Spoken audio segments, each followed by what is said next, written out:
First ಈ ಥರ ನೋಡಿ ರೋಜ್ ಮಾಡ್ಕೋಬೇಕು, ಆಮೇಲೆ ಮೂರ್ತಿ ತಗೋಬೇಕು, ಆಮೇಲೆ ಈ ಥರ ಮಾಡ್ಕೋಬೇಕು, ಈ ಥರ ಎಲ್ಲ ರೆಡಿ ಇಟ್ಕೋಬೇಕು. ಈ ಥರ ರೆಡಿ ಇಟ್ಕೋಬೇಕು.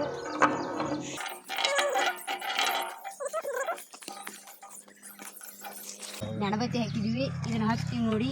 ಸುಮಾರು ಏನಿಲ್ಲ. ಇವಾಗ ಅದಕ್ಕೆ ಬೆಂಕಿ ಹಚ್ಚಬೇಕು. ಅದರಲ್ಲಿ ನೆನಬತ್ತಿ ಹಾಕಿ ಈಗ ಒಂದು ನೆನಬತ್ತಿ ತಗೊಂಡು ಈ ಥರ ಒತ್ತಬೇಕು. ಈ ಥರ ರೋಜಿನಲ್ಲಿ ಆ ಥರ ಆ ಶಿಕ್ಕ ಮೂಡು ಹಾಗೆ ಆ ಮೂರ್ತಿ ಮೂಡು ಹಾಗೆ ಈ ಥರ ಒತ್ತಬೇಕು. ಒತ್ತಿಗತ್ತಿ ಇನ್ನೊಂದು ಸ್ವಲ್ಪ ಒತ್ತಿ ಈ ಥರ ನೋಡಿ ಫ್ರೆಂಡ್ಸ್.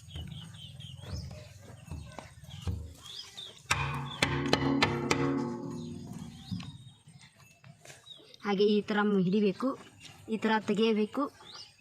ತೆಗೆದ ನಂತರ ಈ ಥರ ಇಡಬೇಕು. ಇದನ್ನಿಟ್ಟು ಈ ಡಬ್ಬದಲ್ಲಿ ಹಾಕಿರೋ ನೆನಬತ್ತಿನ ಕಾಯಿಸ್ಬೇಕು. ಅದು ಕಾಯಿಸಿ ಅದು ದ್ರವ ರೂಪದಲ್ಲಿ ಬರೋ ಥರ ಕಾಯಿಸ್ಬೇಕು.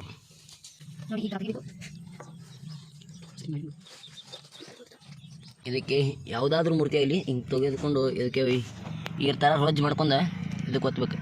ಸಿಕ್ಕ ಮುಡಿಸ್ಬೇಕು. ಸಿಕ್ಕ ನಮ್ಮ ಕಡೆ ಅದಕ್ಕೆ ರಾಡಿತೀವಿ. ಅದು ಪೂರ ಕರಗುತ್ತಾನ ಕರಗಿಸ್ಬೇಕು.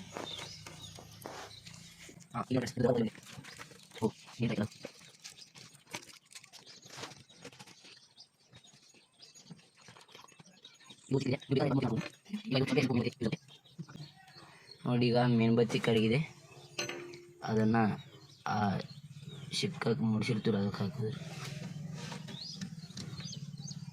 ಈ ಥರ ನಿಧಾನವಾಗಿ ಹಾಕಬೇಕು, ಬೇರೆ ಕಡೆ ಹರಡದೆ.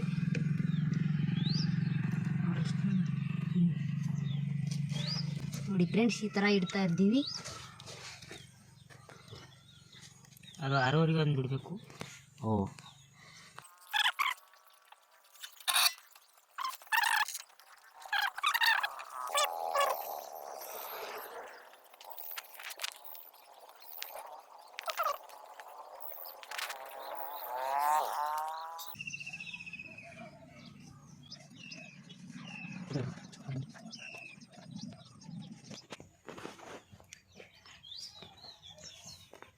ಆಯಿತಾ?